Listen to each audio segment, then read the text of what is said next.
the Northwest home for paranormal. Welcome to U.S. Phenomenon, where possibilities are endless. Put down those same old headlines. It's time to expand. You're listening to U.S. Phenomenon with your host, Mario Magana, to UFOs, Bigfoot sightings, and unsolved mysteries. This is U.S. Phenomenon.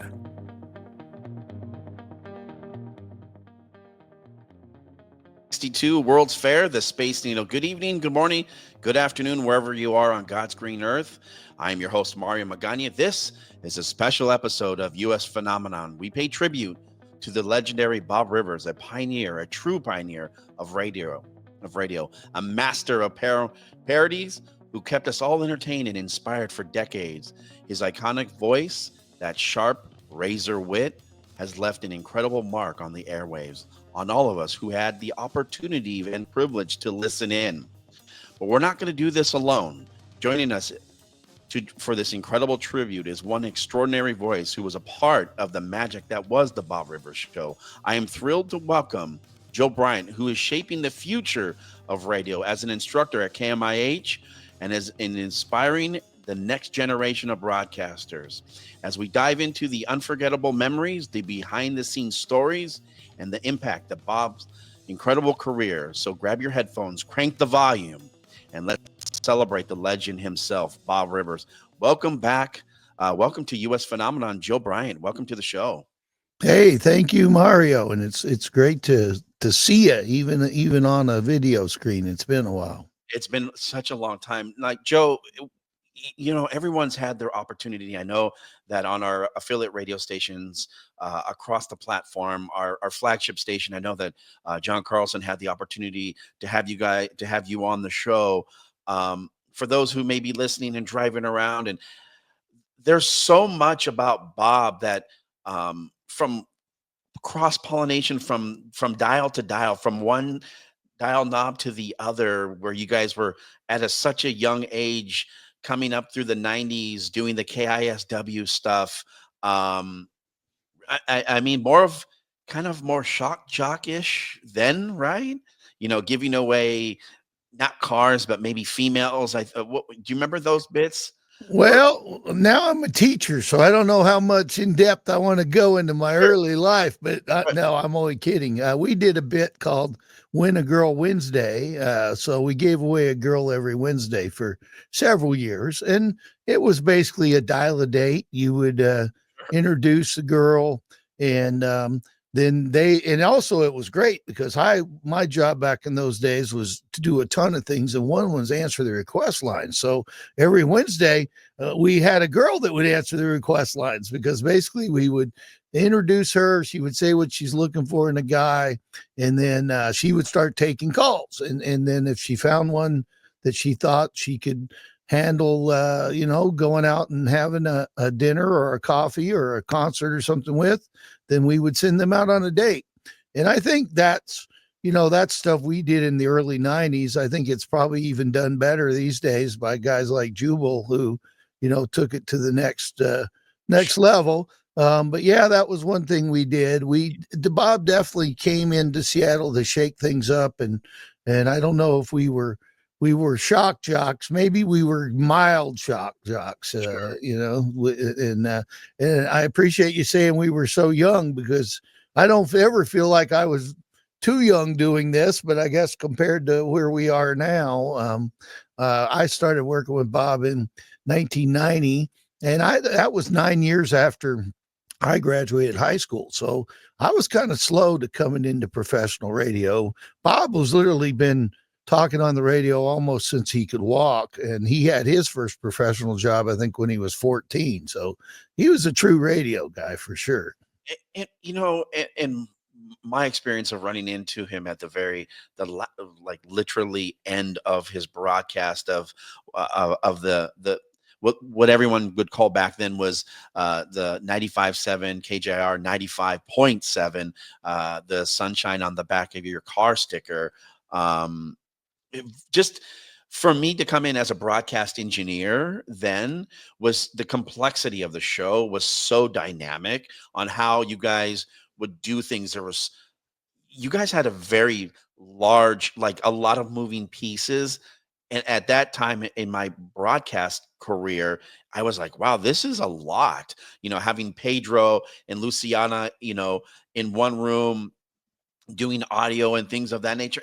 To me, when you look back at it, and if for those who are fans of the broadcast, it had very much a feel of like a Howard Stern, where you had a lot of moving parts, like Howard does back in those days, where you had audio clips that were dedicated, that you had a team working. You guys all had an integral piece of the cog to make that show so dynamic, because it wasn't just a you know you know fart and poop jokes, where it was like there were jokes, but there was so much complexity to this show that I don't think people really can appreciate.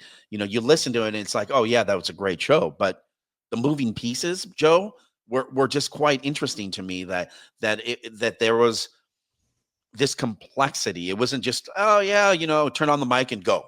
What I mean? Yes, there was some of that, but the complexity of the behind the scenes, to appreciate what Bob was able to paint the picture of, which isn't done as much as it once was. Maybe it is on podcast platforms, but you just don't see it anymore because of how radio has really changed over the last 10 years.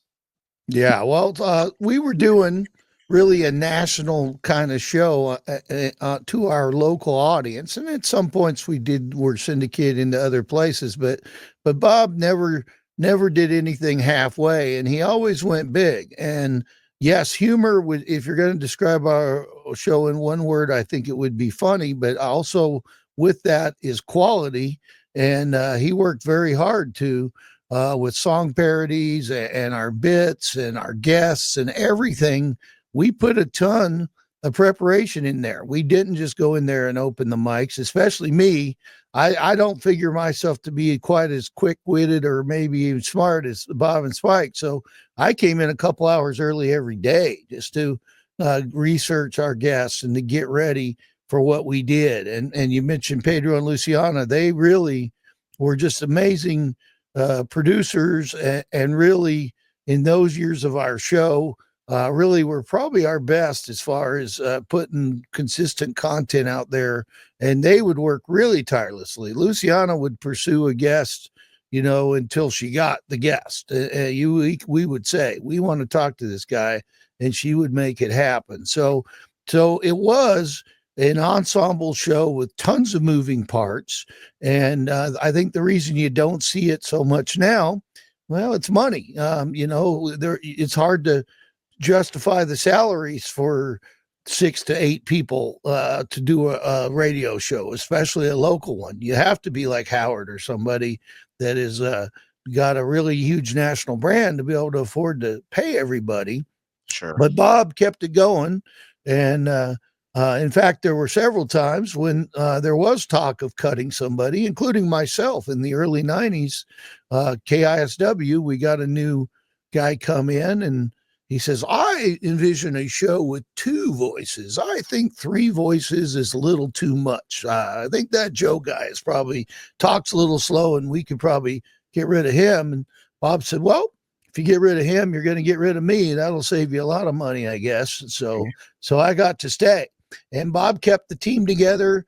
We switched stations a couple times, and part of the reason we did switch was in an effort to make sure we could keep the band together and keep our show intact and do it the way we wanted to do it. And what's so incredible about that is that Bob was able to continue to evolve and change, as times do. And I know that a lot of people are not comfortable with change.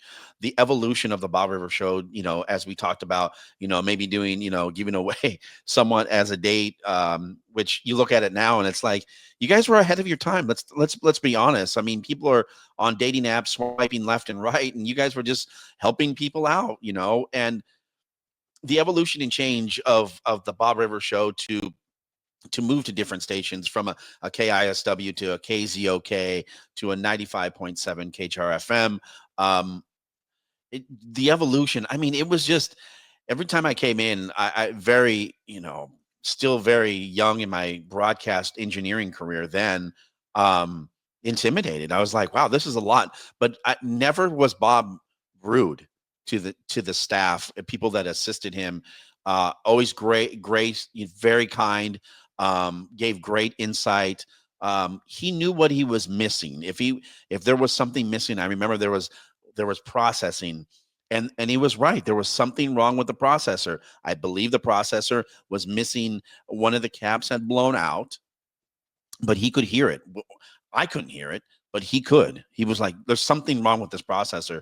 And sure enough, we put the new processor in, and boom, there it was. It was fixed. But he was always willing and able to give insight, but not like a lot of the old school radio talent where they abuse the engineering staff. That was never Bob's MO. Always a kind individual, very receptive to new ideas and new trends and things of that nature. Never did I ever, and I've worked with some talent, and especially talent that was like nationally syndicated. I was like, who are you guys? It just, in regards to them being, not gracious to, to the engineering staff, because it is a team. And I believe that Bob knew that it took every integral little piece to make the puzzle work. And that's what made that show so great.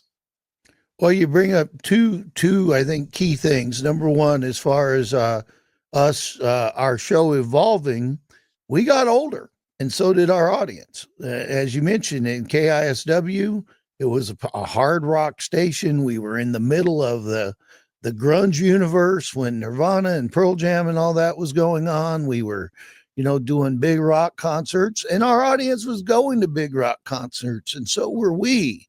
And we literally had our kids on the radio. I mean, my daughter, the minute she was born, the first thing I did was call into the show, President's Day of 1999. And so we got older, we became parents, we got married, and that's me and Spike. Bob came here married and with kids. So our KISW years were definitely different than KZOK. We went from a hard rock station to a classic rock station, which suited actually the tastes of our audience better, because that's the music that our generation, my generation, grew up with. And then after 10 years there, which in hindsight, I think we could have probably stuck around there, because KZOK hasn't changed much musically and everything, but business was business, and we wound up at KJR. And from a branding standpoint, I will say right now that wasn't so great, because when we got there, they were calling it oldies, and it's like, wait a minute, we're old, but we're not that old. Right. So quickly after we got there, that's when they went to classic hits. I think they started calling themselves classic hits.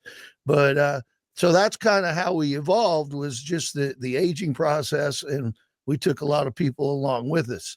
As far as the sound and how Bob treated people, engineers, salespeople, and you know this, Mario, you've worked in radio a long time. There's usually a little bit of tension and friction in the building. Sure. You've got your talent, then you've got your engineers, you've got your salespeople, you've got your people who are assisting the salespeople or whatever. And sometimes, and I'm not going to say any specific names, but there's some talents that can be a little prima donna and think that they're what makes the whole thing happen, and that they're the most important part of any radio station. But Bob was very quick to point out to us, no, without these other people, we don't have jobs. The guy out there getting the casino contract is the guy paying your salary. You should be going to those lunches and helping him make his deals. The engineer that is coming in here to fix your microphone is the guy making you sound good on the radio. You better be darn nice to him, because that's what's going to make the show successful. So we treated everybody, and that is our listeners too.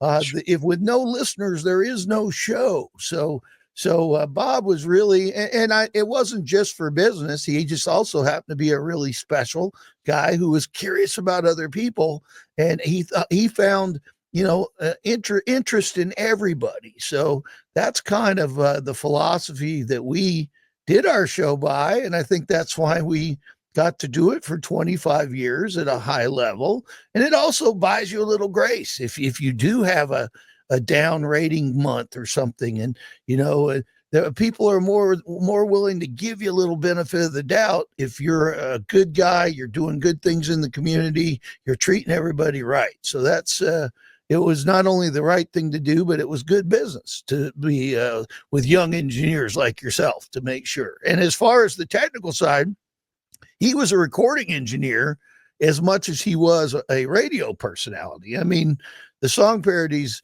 he did, especially in the beginning before we had all these wonderful things like Pro Tools. I mean, he was making them from scratch in a 24-track recording studio, one kick drum beat at a time. So he knew sound. And I still remember a lot of instances where he would be diplomatic, but he would get frustrated when somebody would come in there and try to tell him something was working when it wasn't, because he knew, that it wasn't. And sometimes he could get a little worked up about that, I know, but that's all because he wanted to put out the best show he could. And it's funny because, you guys had moved into a brand new studio at 95.7. That was a brand new studio, moving from 351 to 645 Elliott Avenue, which is now completely changed. Under the iHeart umbrella, they have really modified and changed from what you remember the studio to be to a very concise 9,000, like 9,500 square feet, under 10,000 square feet of broadcast space, including shared workspace. Quite interesting what they have done at iHeartRadio, and being a broadcast engineer and, working for KOMO TV and Sinclair, selling to Lotus Communications, where this radio show sits on its flagship station, KVI. We needed to look at what the opportunities were for these other studios to be more concise, to be profitable, in these footprints. And I always said, I was like, you got to take a look at iHeart's space. What's interesting when you go back, and I know one incident where Bob was like, no, that microphone processor is out. I go back and I think about this, and I didn't think about it then. When they were doing the move to 350 from 351 to 645, there was a lot of cut and go where a lot of the gear was reused in the new location. As a broadcast engineer, that's a lot of work. That is a lot of work. And now looking back, I laugh and say, yeah, Bob had a great ear for hearing things that maybe one of us might have missed.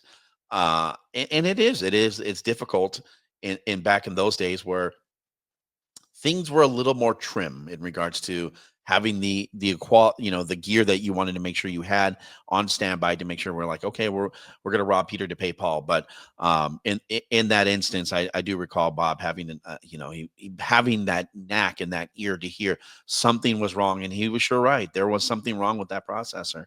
A talented GIF, very much like a Butch Figs, who, you think about the 24 tracks of producing, Nirvana and things of that nature. Those parodies are quite, special, because that was a lot of work for you guys to do, for Bob to do back in the early days, like you said, Joe, that what goes into those parodies, the writing, the comical pieces,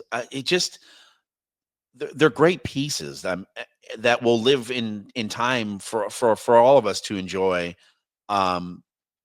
As things had changed for you guys, and I still remember to this day the very last day you guys broadcasted in the iHeart studio at KJR 95.7. I think at that point they were changing to the Jet. Is that right? They were making that format switch.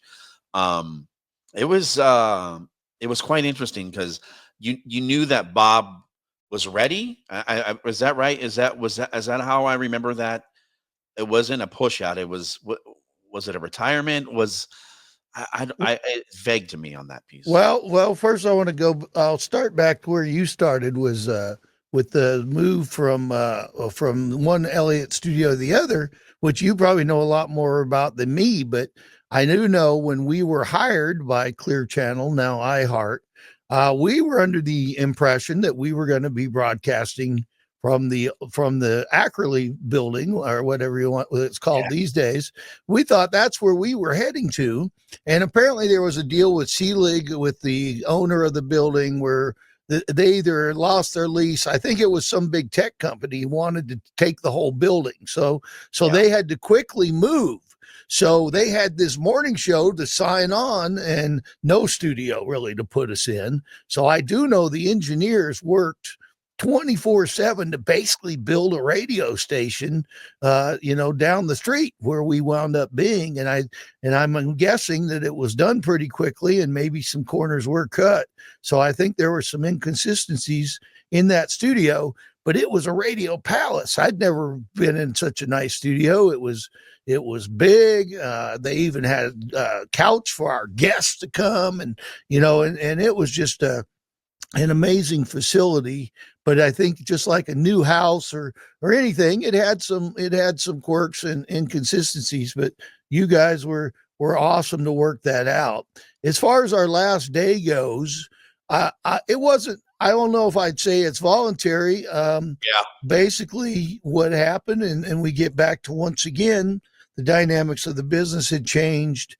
Our contracts were going to be up at the end of that year. And you've seen this a lot lately. A lot of good radio people don't have jobs. It has absolutely nothing to do with how good they are or anything. It's just economics. We were a very expensive show. And while we were doing good in the ratings, there were other shows that were doing good as well.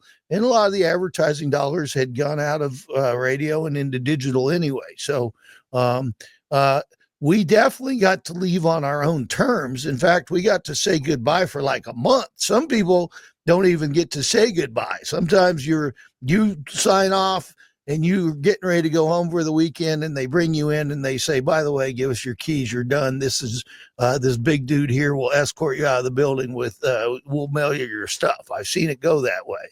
That wasn't the way it went for us. We got to take a victory lap. We got to say goodbye to our audience. And on that last day, what Bob said, his last words, which were words his mom always told him, and I thought it was as good of advice as you could have for anybody. He signed off with the words, "Be good." And that was it. Just be good. And then we hit the button to go into the next element. And that's when the 95.7, the Jet, was born. That very moment, the moment we signed off, was when they flipped the format to the Jet. And as far as I know, I think it still is the Jet, or I haven't checked lately. I know Jody is still sitting right where we left her. Her and Bender are doing a great show in that same studio. And new studio. They're in a new studio in the same building. Oh, so they're in a different studio now. Okay. Yeah. And so she stuck around. Spike stuck around for a while. They put him on the sports station, and he did some sports talk. And basically they told me and Bob, thank you for your service. Have a great day. By the way, we're going to keep paying you. So I felt a little bad that they weren't keeping me, but in hindsight, I felt pretty good that I got several months of being paid well to do nothing. And then, and then I found this wonderful career as a teacher and mentor to the radio and, entertainers of the future. So it all worked out. But no, it wasn't by choice. I think we would have continued the show a little bit longer, but the climate, business climate, was not there. And iHeart did not envision spending that much money to put one local radio show on the air. And now all the companies are, it's in education and in media and in everything. Everybody is trying to figure out how to do things cheaper, and do more for less. And that gets back to sometimes you skip a little on quality, and that's just the way that went. It is very true when you say that less is more or more is less. I mean, like, did radio, video really kill the radio star? It was really PPM killing. And these are things that people who are driving are like, what is he talking about? Just a rating system, I feel, had really changed how broadcasting was done. They're like, you got to be concise. You got to talk during these times.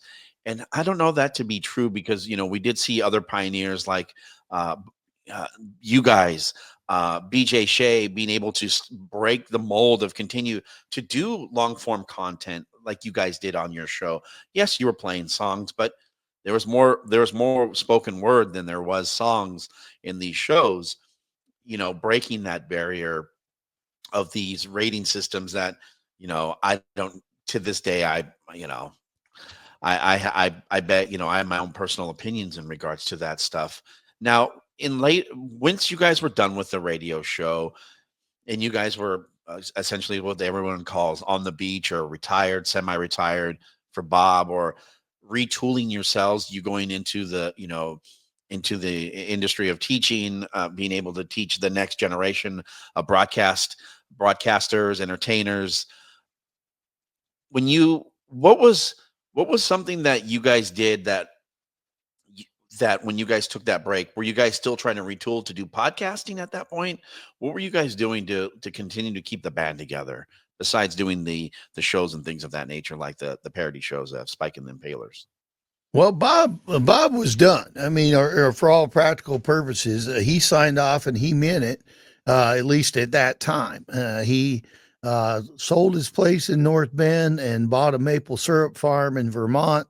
And he thought he was that he'd done enough because he had a heck of a career before he even came out this way. He was on in Boston and on in Baltimore. I mean, like I said, he'd been doing radio since he was 14. He'd made a good living at it. He had enough money that, he really didn't need to work, and he would continued under the right circumstances, I think. But it's kind of like if you're getting paid, I won't give the exact numbers, but say you're getting paid $100,000 to do something, and then they want you to do it for $30,000. Well, the numbers were much bigger than that. Sure. But it's hard for you to get motivated and say, yeah, I want to keep coming to work for that. But that's the way the economics of the business were. So he said he was done. Spike and I were like, wait a minute, don't be done. We're not done. And so sure. Spike and I, for a while, we had a few meetings, and there was talk about us continuing as partners. But really, Spike's the one who kept his nose to the terrestrial radio grindstone. And like I said, he stayed on and was on sports radio, and he was hopeful that he might even get to continue with that company. And I was applying for jobs that I was not even getting callbacks for. I mean, some radio jobs, and I'm like, wait a minute, I'm way qualified to do that. Sure. I was still at that time spokesperson for a local casino, and I had a couple of accounts. So I started a creative services business and did some voice work, although my voice at that time too, very bad timing. I got a growth on my throat and had to have vocal surgery. So I lost my gig with Muckleshoot Casino because my voice went out, and so a lot of my side money went away. And I even applied to be an assistant park ranger for the city of Bellevue. And I go, man, I can't even be a park ranger. But then I looked back on all this, about the time my unemployment was running out and I was going to actually have to get serious about looking for a job. I was even thinking about retraining for another career completely. Sure. And somebody sent me a Facebook message and says, here's your next job. And it was to teach radio on Mercer Island. And I'm like, well, I can't be a teacher. Heck, I was barely a student. I mean, my degree is from National Broadcasting School. And she's like, well, that's what they want you to teach is radio. So I applied and got the job. I found out later I was the only one who applied, so that made it a little easier to get the gig probably. But that's how I evolved to what I'm doing now. And it was not something I ever set out to do. It's just something I did. So as time went on, Bob, I think, decided he missed being an entertainer. He didn't want to just sit in Vermont and make maple syrup. And as technology got better to do things like we're doing now, he's like, hey, there's no reason we can't jump online together, have some fun, and podcast every once in a while. So I guess that was probably 5 years or maybe more than that now. But over the last few years, he was very active, broadcasting, making songs. Even to the last weekend, we were working on songs 5 days before he died, and we may still get some out. Some are more done than others, but he decided, I think, that he missed it and that it wasn't just a job for money. So we started doing it kind of for fun, and he continued to. I've got 170 kids in my radio program, so I got about as much radio as I can handle now. But Sure. there's nothing I love more than jumping on with you like we're doing now, or jumping on with Bob. So that's where we kind of left it. So the band never was really together, but we did love to reunite, and we're together as friends and really family beyond friends. Bob and Spike are my radio brothers, and always will be. So, a tremendous career that Bob and you guys had in the Pacific Northwest, 25 something years in the market. Not something that you're going to see anymore. I mean, for those who have been in the market, there's probably still a handful that are here that may hit those benchmarks, some Bender, a Jubal, and then that pretty much ends those types of local type talent that are locally here that may have those types of careers, like a Bob Rivers being in a market for 20 something years. Something that I think that doesn't get talked about from the behind the scenes, and I think this was great by my former instructor at Green River Community College, was the fact that Bob was able to, in the tragic passing of Jim Catman, come in and fill in without, like, he did this. He came in and became a part of the Green River College to help out, one of his, someone who had been a part of the show, to give back to the community. I was like, I was like, wow, Bob's doing that. I was like, that's awesome. I'm like, why is Bob doing that? But if you knew Bob, you understood why Bob did these things to give back to the community.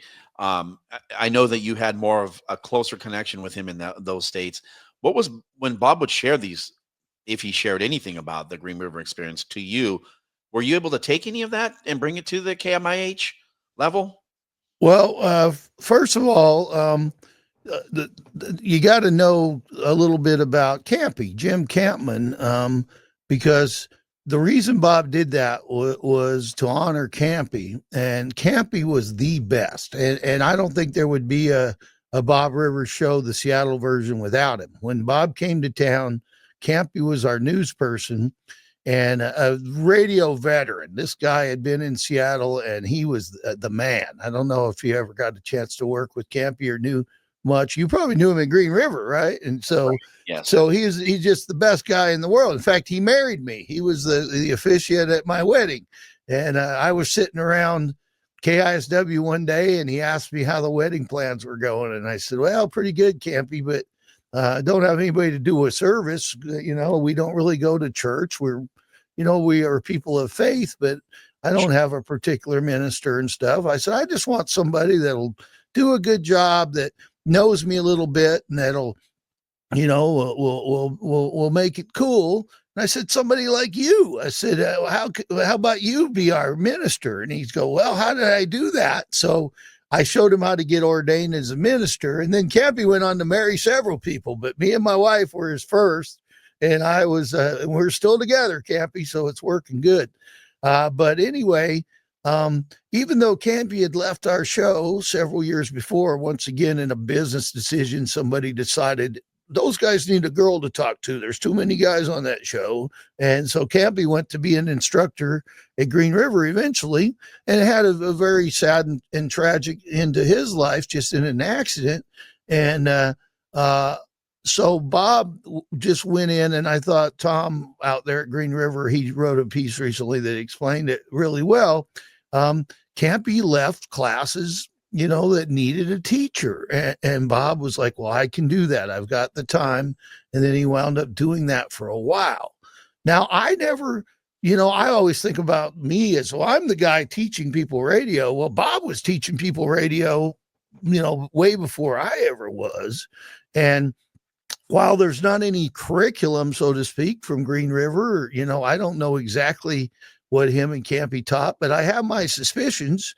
And since I'm the guy who learned, from them, I'm teaching. It's really the Jim Campman, Bob Rivers School of Broadcasting is what I'm teaching here. And Campy, but and there probably would be no career for me without Campy, because when I was an intern, he came up to me and he really gave me my first really spotlight role on the radio, kind of even almost before Bob, because he said, downtown, he said, it's people get tired of hearing the news. He says Fridays people want to just do something, a little more relaxed and fun. He said, you like to fish. How about if instead of me doing the news at 7:00, I'll give you that time and you do a Friday morning fishing report. And I think Campy, two things. Number one, he's given me a chance. Number two, that's one less thing he has to do every Friday, makes his day a little easier. So I started doing fishing reports, thanks to Campy. And that led to me getting known as a fisher person, I guess, now in the 21st century. And so it started with me talking about where to catch fish. Then people would start calling in and telling me where they were catching fish. Then they would start inviting me to go fishing with them because they knew that I'd brag about it on the radio. And then it worked its way up to where guides started calling me, and I was fishing with some of the best guides in the world. And then it worked into a thing to where the sales guys started selling it. And sell. Yeah, we were going to Alaska with me and Alan White, the drummer for Yes. We flew into Tennecky Springs, Alaska to take listeners fishing, and Heineken sponsored it. So one plane was me and Alan, and then another plane was just cases and cases of Heineken. And we showed up in this little city in Alaska, and the whole town celebrated because we came with the beer. And, awesome. So that was all from Campy giving me a minute of time on the radio. It had turned out that it took me to New Zealand and Alaska and all over the world fishing just from that minute. So Campy was that kind of guy. And the reason Bob went to Green River really was to honor his work. But Tom had always, Tom Krause, for those who aren't aware with the whole story, Tom had always invited us out to be guest speakers. He'd come in, we always had an affinity for KGRG. And we also got a ton of our interns and talent from there, and Pedro being the number one guy. So, Pedro and Luciana being one. Speaking of that, not that gender roles are typically talked about on our radio show, but I know that our next surprise guest may talk about this on his 12 to 3 show. It is my pleasure to welcome from Cairo Radio, the midday host, Spike O'Neill. Let's add Spike. Welcome, Spike, to the show, man. Hi, guys. Sorry for my tardiness, and thank you so much for the invitation. I really do appreciate that. Before we change topics, though, tell them about the time Jameson Whiskey took us to Ireland, Joe. We have had such an amazingly blessed run of experiences and interaction with people and audiences. It's been an absolute gift. This is the time of year I always think about that, about the trips to Ireland. And Spike took even more than me, but what a great time that was. I got to go a couple times, and the people don't know this about Jameson, but John Jameson was a radio guy, and he was really big into radio, in Europe. So he would fly in the top shows from all over the world, and me, Bob, and Spike would sit there in the whiskey distillery with a show from Tokyo, a show from London, a show from Paris, and what a blast that was. What an experience. Spike and I got to do a lot of travels together over the years on the radio station's dime. We got to cover the Olympics in Norway one year, and did a lot of fun stuff. That's for sure. I'm still waiting for mine from these UFOs and Bigfoots to get like a piggyback ride on a Bigfoot. You're going to be the first guy, Mario. They're going to come abduct you just to silence you. It's like, don't be talking about this stuff. We don't want people to know. Sure. No, pleasure, Spike, to have you come on. And I know that we've crossed paths over the years, and being able to catch you do your show and to have such a successful career, to transform your career from spoken word radio to doing sports spoken word radio to now doing intellectual talk, spoken word radio. It's a reach, but thank you. I mean, let's be honest. And then what you do for the University of Washington, and getting to see you, not Joe so much, but it's good to be able to see people that you've worked with in the business. We were Joe and I were just talking about some of the experiences, even being a younger, greener engineer in those times when you guys were at 95.7, how we were talking about how Bob had this ear, and Bob was. We were joking about the equipment when you guys first moved into that building at 350 645.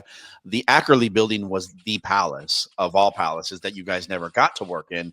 That place was plush. I mean, that was the Ackerley's did it right. I mean, they spent no expense. The building was great. Now, not so much for the other building, because I was like, man, it was great. It was great. No disrespect to iHeartRadio, but they had to move so fast to get everyone moved in. And what I was explaining to Joe was the intricacies of what you guys did for one radio show for 4 hours was incredible. I mean, every little moving cog of the piece. Luciana Pedro with different sound bites, Jody doing her thing, you doing this, Joe doing this. I mean, it was kind of like when you look at the big picture, and if people remember watching like the Howard Stern show and watching that show, that's kind of what it looked like in the studio, in this cockpit of what Bob was masterfully doing, behind the controls, sitting there, The way we configured the show from a logistics point of view, Bob put himself on one side of the console, and he literally had all of us arrayed around him so he could make eye contact with anybody at any moment and conduct. He would conduct voices like someone conducts an orchestra. And you're right. He knew, he had a great ear, brought things in and out. And somebody asked me this week what was one of Bob's greatest attributes. And I think first Joe would agree, the recognition of talent that he could surround himself with, but his timing. I mean, I say that jokingly, but Bob would see somebody who wanted to be in our business, and he would of course have time and place for anybody who wanted to take part. He would be able to recognize what their greatest skill was, their greatest asset, and something that could bring to the show, and that's what they got to focus on.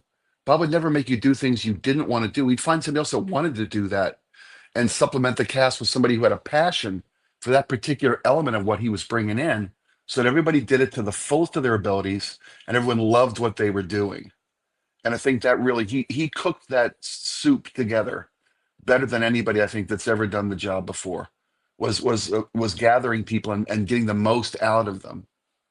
What do you take back when you look over the 25 years of being in during the Bob Rivers show, the KISW, the KZOK days? What is one thing that has stuck out to you over the years that has just been like that one thing that you cannot, like, wow, this was something that it will live with me forever, but I would like to share that with others? Oh, you mean like a particular instance that captured everything we, thanks a lot. Small question, easy breezy. I prepared for that question. No, I'm kidding. It's funny. I would have to, I'll give you two answers. One is a much more overarching element of how Bob did things, was the authenticity with which you engage with an audience. And that went for everything we did, every minute we got to do on air, because that's what, and people always say, oh, be authentic, you gotta be authentic. That is what has people relate to you and engage with you and depend on you for their daily commute or whatever it might be, whatever time they were able to give you to share a little bit of their life with our lives. And that's what makes people. I remember the time when Joe did this, when Joe had that guy on, and Joe, I was at a phone booth and Joe we come roaring up to a phone booth with Joe, or I remember when your wife got real ill with the birth of your youngest. I remember when you had cancer. When we shared our true selves with people, they could relate to it, and they remembered it, and they engaged with it, and they cared about it. People still come up to me today. I remember the time you tracked down your daughter's stolen phone and got it out of a homeless guy's tent at midnight on a Sunday night. I mean, because we weren't making stuff up. We were just living our lives to the fullest, and realizing that we did the same things everybody else did. Not everybody got to go to blah blah blah or do this or do that. We got some amazing experiences. But they all had a life that they could relate because we talked about our families and we talked about our, our experiences together. We talked about our relationships with each other, Yeah. and the things we did going through our daily lives that they could relate, the audience could relate to going through their daily lives. Boy, to pick one moment that really stood out to me that I'll never forget. There are so many. Robert Duvall came into the studio one day, and when you get to meet the icons of entertainment and music like we did, um, Robert Duvall came in the studio. He was promoting a little movie about the Fandango, or not Fandango, The tango, the tango. His or wife and he made it. whatever the Yeah, Argentinian dance. Yeah, the yeah, tango. yeah, And then, yeah. flamingo or tango, and I apologize, but he came in because he and his wife made a movie about the dancing. And just because I knew I was going to meet Robert Duvall and I was a huge fan, I brought in my copy of Lonesome Dove on DVD. I wanted to get him to autograph it, right? And when I literally took his breath away because he's in this media tour, and you know how it goes, Mario. They come from station to station, and they give you the 8 minutes you've got, and they've asked the same questions 1,000 times. I handed Mr. Duvall my copy of Lonesome Dove, and he literally stopped dead in his tracks, and for a good 20, 30 seconds he started misting up. He goes, "This is the most fun I ever had in my career making a movie."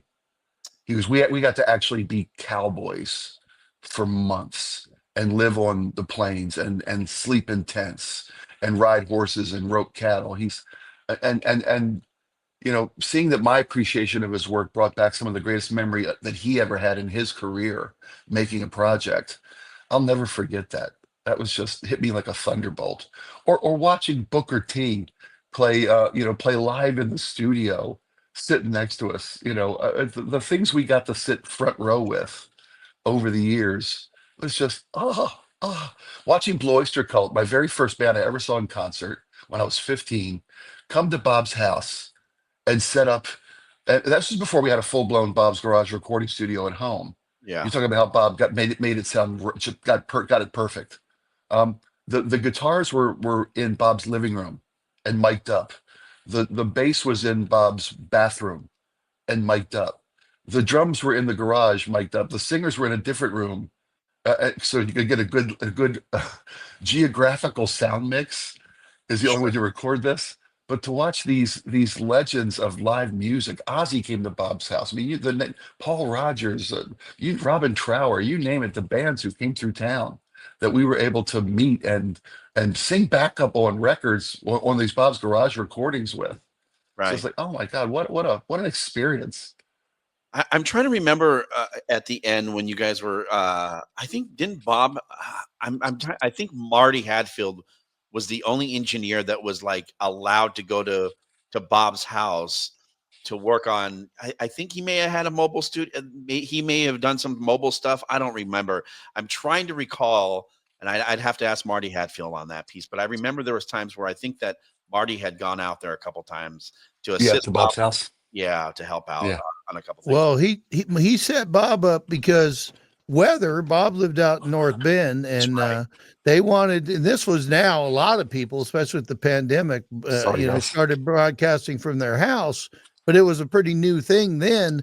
And they were like, okay, if it gets snowy, we don't want to lose Bob. We want him to be able to broadcast from home. So Marty went out there and set up basically a remote broadcast studio.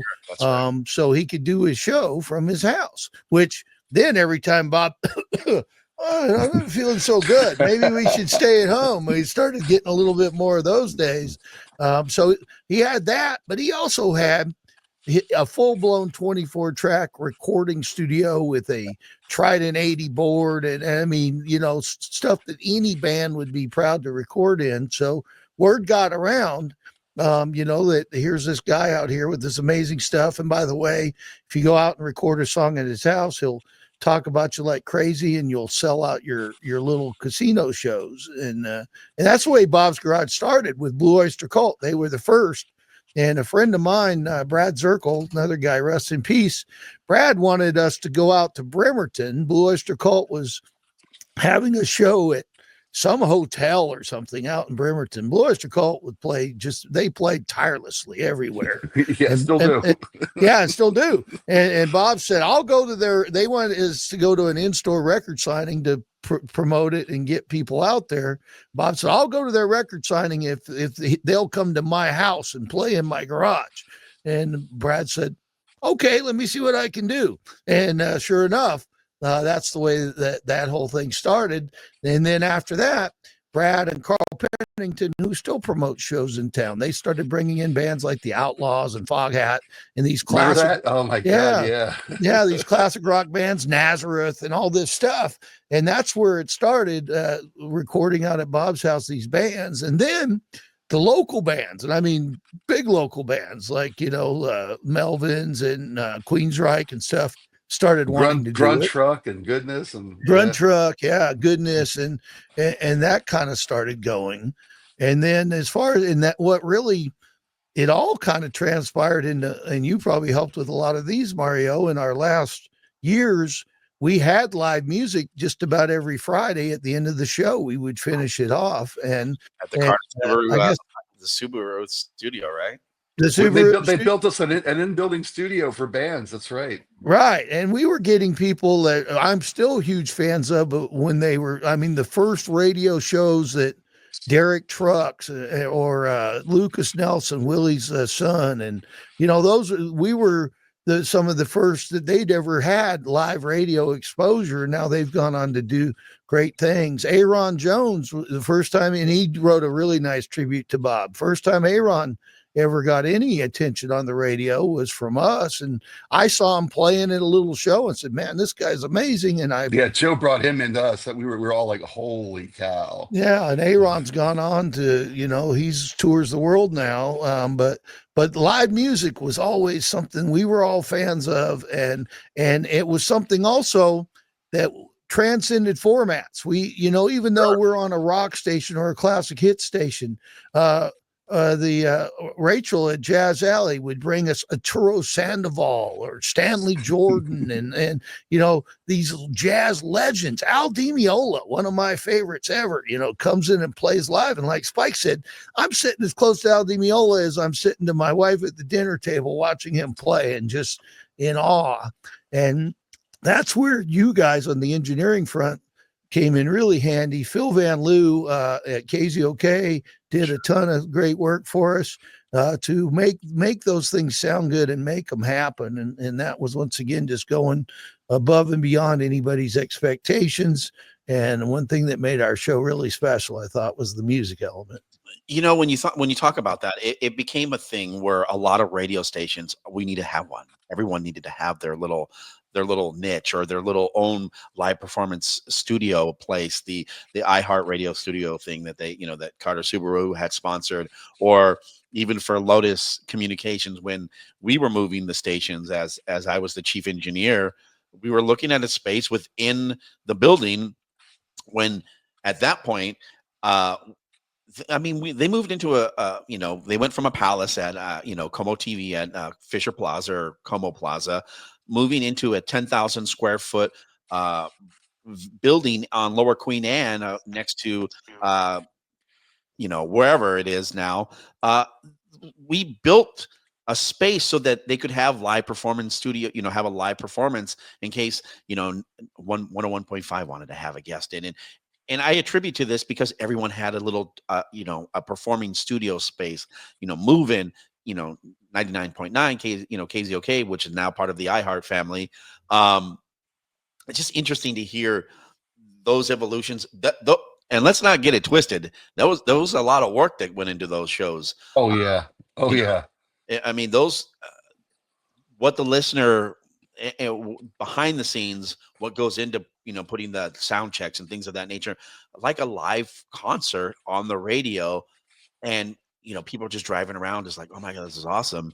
But the blood, sweat, and tears from everyone, from staff, to get these things built so that someone can appreciate it. And I think that's the one thing that that I can appreciate about Bob, him giving the grace to the engineering staff for me at that point, to be grace, had the gracious kindness and not to treat me or abuse me like a lot of talent has. Now, I'm not saying Spike or Joe that you guys were like that, but there were other talents in the market that I had to, I took a whipping for.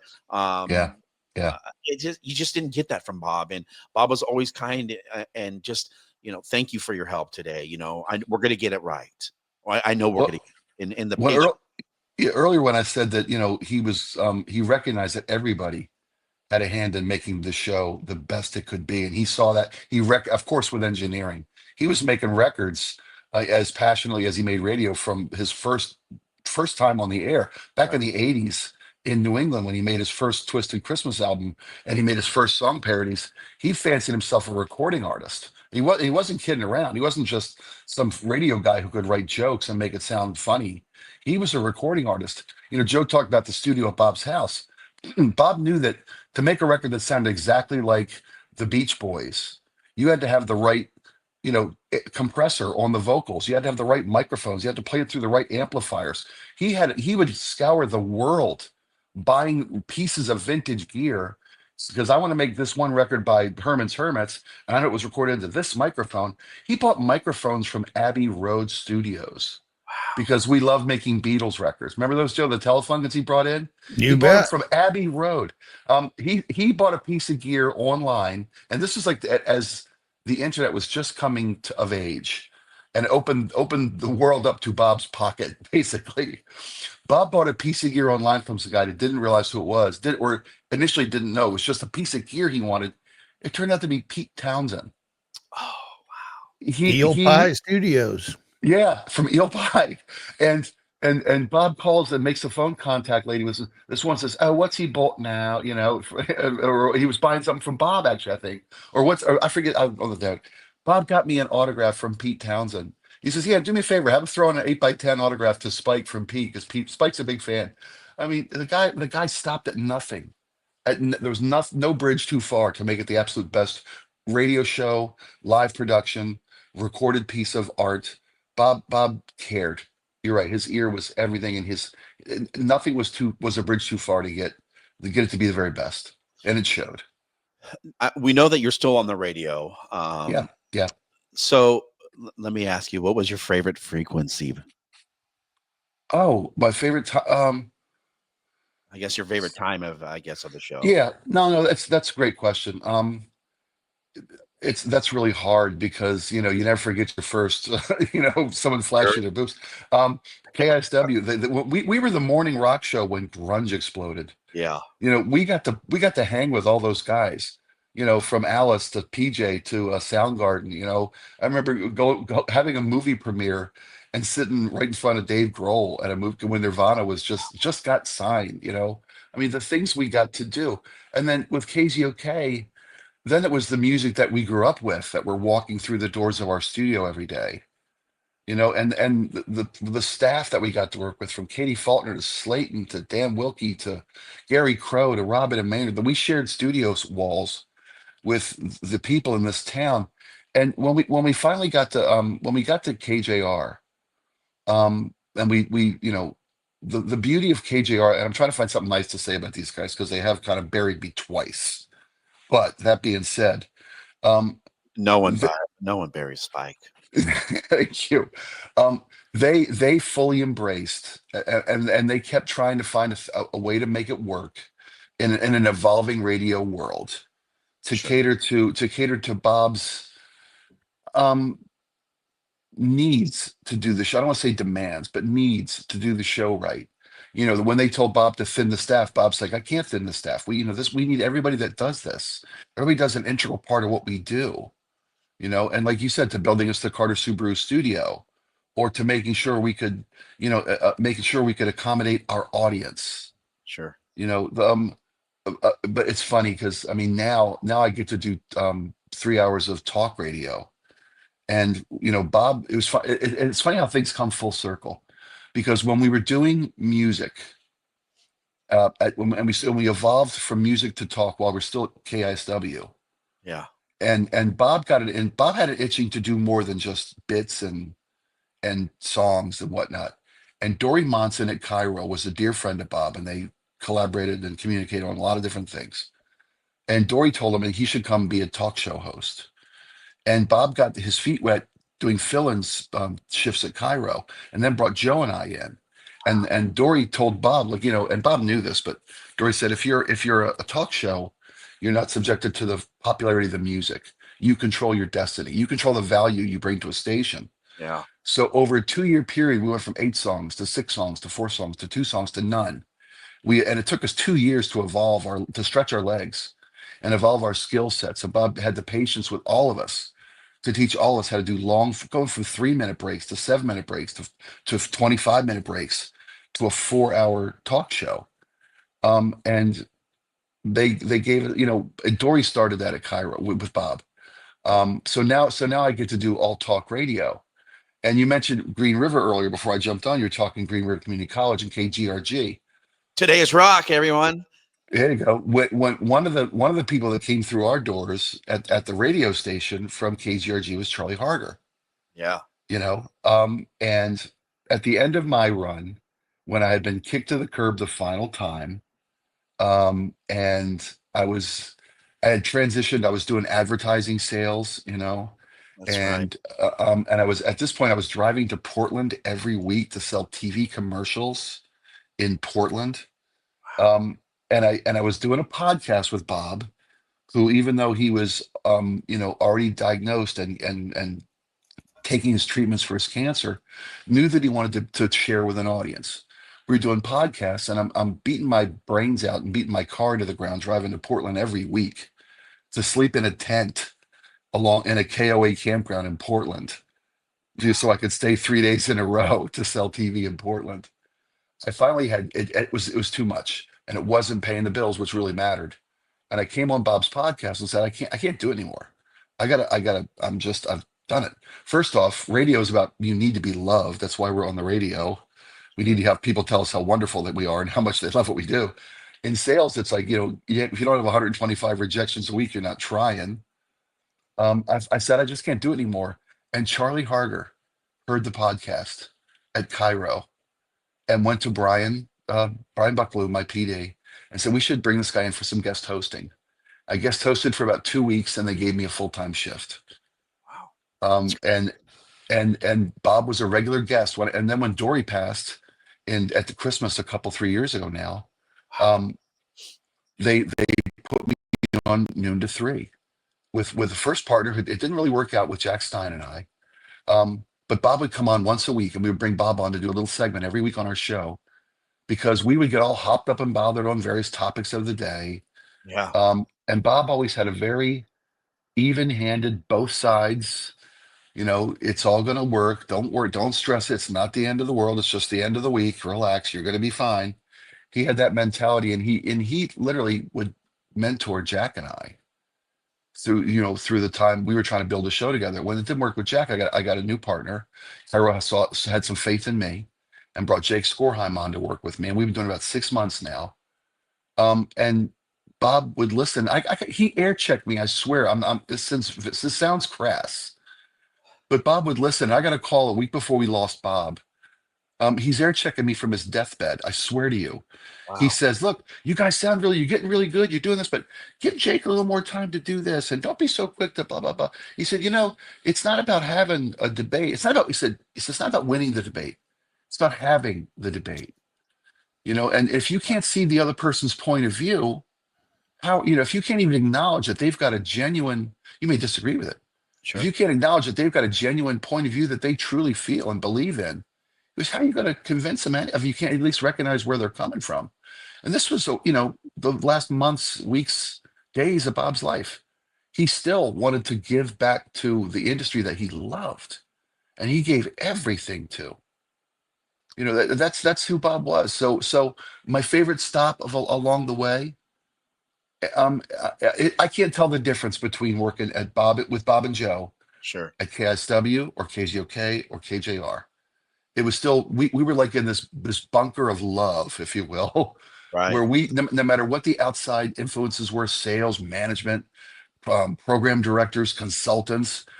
Bob had a program director or consultant. I'm not going to name the guy, Joe. Bob had a consultant tell Bob to fire Joe. He didn't get it. And Bob laughed in his face.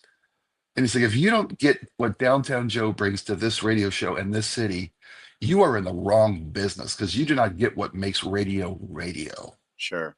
And Bob always saw that and found that and encouraged that and stood up for that. You guys had an opportunity as we get close to wrapping things up here from the Pacific Northwest. We take a pause to not talk about conspiracies and Sasquatches.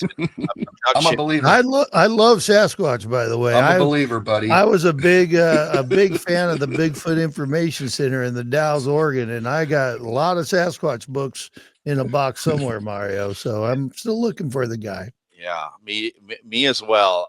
And I wonder sometimes how many people have been got by Sasquatch. As we get close to wrapping things up, you guys had an opportunity to see your brother, your comrade, a family member go into the Radio Hall of Fame. What was that like to be a part of that? Well, Joe, do you want to? Well, first off, I'll let Joe speak. Let me say this real quick. When Bob was inducted in the Radio Hall of Fame, Bob insisted that he not go in as a solo artist. Bob insisted to the Radio Hall of Fame that we go in as the Bob Rivers Show with acknowledgement and entry for everybody who was on our show. And we're officially listed in the Radio Hall of Fame as the Bob Rivers Show. So that's that to me, that recognizes the body of work that Bob put together and asked us to come along for, but also is the consummate example of why Bob Rivers is in the Radio Hall of Fame. Yeah, and that's what I think was so special is, because they were talking about putting Bob Rivers in the Hall of Fame. He's like, no, I couldn't have done this without a lot of other people. So I want it to be the show. And Bob also wanted all of us there. And he said, we'll fly you out. No expense to you. I want you there when I accept this award on behalf of us all. And he took not only Spike and I, but Maura and Casey and Pedro and Luciana. And, he invited and Eric Eric. And he even invited others that were unable to make it. But all the core people that at least for the last 10 years of our show or so had been there. He wanted us to be there. And he often reminds me, well, you're in the Radio Hall of Fame. Now, Bob had, I think, enough of a career that he could have been in the Radio Hall of Fame even before he met me and Spike. He was amazingly successful on the East Coast, but he made that a kind of a team award. So that was super special. And I saw a list a consultant put out in January that it had escaped me until now, but when I was looking through things about Bob, and he talked about the most influential people ever in music radio and what made them trailblazers. And can't recall everybody on the list, but it started at Wolfman Jack and Casey Kasem and Tom Joyner and Mark and Brian and Kid Craddock. And at the end of the list, it was Bob Rivers. And he talked about, that he thought originally Bob was more of a song parodyist, but after he started hearing our show and realizing that, like Spike mentioned, the authenticity and the things, the curiosity, because Bob was the most curious guy around. He wanted to know everything about everything. And so to see Bob's name on the list with Wolfman Jack and Casey Kasem, it's like, okay, that tells you what kind of impact he had. And the fact that he would share the glory with us and make us part of that was pretty special to me. And then he sent us all a nice plaque. Two I have one hanging in my radio studio here at Mercer Island High School, so the kids can look at that and go, okay, this is what I want. And then I have one hanging in my basement, and I do get a little emotional just thinking about, what a great guy he was for always wanting to share the glory. Now, he didn't want to share all the money sometimes, but he shared a lot of that too. And getting back to where my favorite spots were, I agree with Spike. I couldn't pin one down, but I will say I had so much fun at KISW because it was new. But I was barely making a living wage because I started as an intern, and it wasn't until we moved to KZOK, CBS was a great employer, and they really paid us tremendously fair wages, and Carrie Kurlop and Lisa Decker and the people who saw the value in what we did, perhaps more than anybody in our careers, they hired us away. I loved those years at KZOK, but I also loved KISW. And then in the end, just to work at KJR was so special. And I know you said Acrolease was a palace, and that was a quick, hastily put together studio we were in. It looked like a palace to us. I mean, the original KISW, we were sharing it with rodents. I had a rat run across my foot one day. I mean, it was getting pretty run down. And then when we moved from there, we were in what they call the tin cans, the spam cans up there, in Metropolitan Park. Yeah. So, and the Dexter, KZOK was very nice, but I thought, as far as the studio goes, the stuff you guys built out, Mario, was great. I wish I'd been to the Ackerley building, but the Ackerley versus the 645, they were like night and day. The 645 was a great facility, state of the art, one of the first Wheatstone large projects that Wheatstone had done. For those who are, these are digital consoles that using Ethernet over IP to get audio to and from rooms. Very still new at that time, but it was like one of the largest halls for Wheatstone. And now I look back and I'm like, man, things are way different. And then we have Wheatstones in every closet at Cairo. You can broadcast that whole thing from anywhere in the building. I've got a 30-watt channel, but I've got a wonderful Wheatstone board I could show you right over here. I mean, we're running Wheatstone even at a high school level now. So, and I believe Voxboro is owned by Wheatstone as well, too, right? I think that's right. Yeah. So as we wrap things up from the Pacific Northwest, I want to thank both of you guys for taking the time to hang out, to share Bob's stories. My crossing with Bob, I was just a little broadcast engineer. But I've always wanted to be on the radio. I mean, that was why I got on, that's why I got into the business, going to KGRG.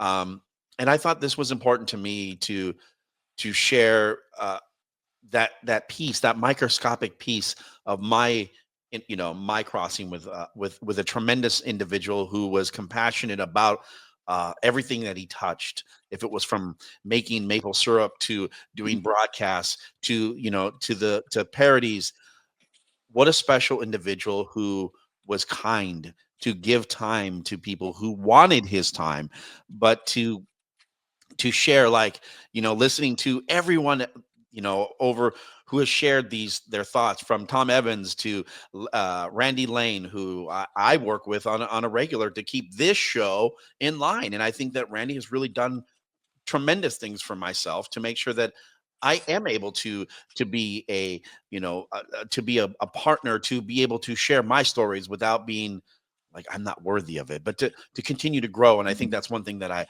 learned about Bob was, even though I may have been from afar, there was a lot of things I was putting in the toolbox in that bag so that I would be able to use those. Because if you're not imitating someone in the business, as someone who said, Gary Bryant always said, he's like, if you take something from somebody else, you're doing something right, because you're learning from somebody else's craft. And that was one thing that I loved about Bob, was that there was so much complexity to your guys' radio show that no one really had an idea that really was going on. It just sounded good, right? As a listener.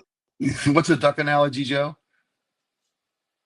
The duck glides across the water smooth as glass. You can't see any effort. Below the surface, the feet are going 1,000 miles an hour. That's how right. Bob did radio. And you mentioned continue to grow, Mario. That was Bob. He was a lifelong learner. I mean, we all learned a ton from him, but he was always looking to learn from others, and not just in radio. I mean, flying. He had a fear of flying. He got over his fear of flying to the point where he became a pilot and flew. blueberries. He decided he liked blueberries. He never did anything halfway. He started a blueberry farm. And I don't mean just a few blueberry plants. I mean lots of blueberries, honey, maple syrup, recording, everything he did. He was a lifelong learner. And I think that's one thing we can all take from Bob is be curious and learn. I'm a teacher, but I do a lot more learning around here with these amazing young people.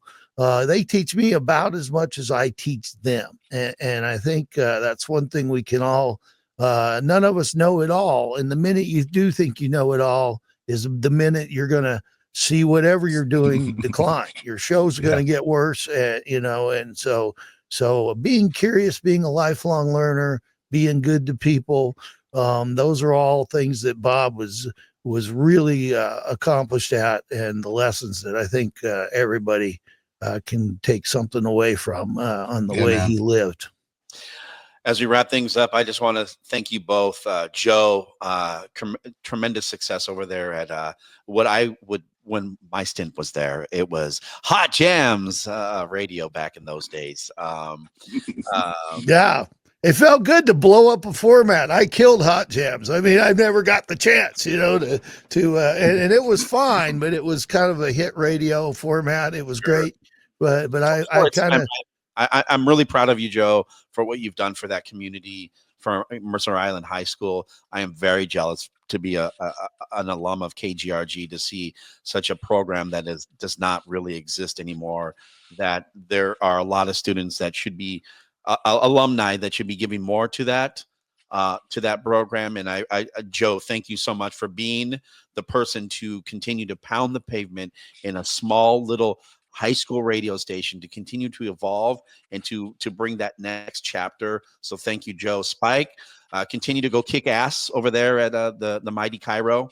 I know that there are radio stations out there that are suffering, that aren't as successful. It's good to hear that there are still local talent like yourself out here doing their thing. And as I told Joe earlier before we got on the radio show, I wanted to kind of bring you guys together. And I know that you're on another radio station, but like how Jimmy Fallon and Kimmel and all those guys, will go through the TV sets and they're like, oh, I'm over here. And then I'm on ABC and, NBC. And that's what I wanted to do. And I think Bob was someone who transcended across the dial in the Pacific Northwest, and to give him this time is a complete honor. I wish I would have had more time to spend with him. And at the end, I mean, my last vivid memories were being in the studio, because I was told you need to be in there in case Joe, that he goes rogue. And I'm like, Bob go rogue? I barely knew Bob. And I'm like, I just didn't think that was Bob's, ammo. And I was like, okay, I'll be in the studio, but make sure he hits the button.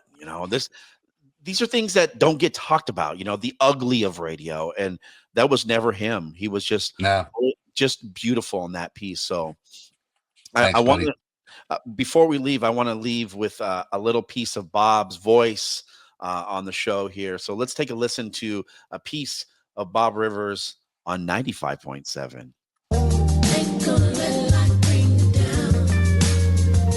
It was your love that pulled me through.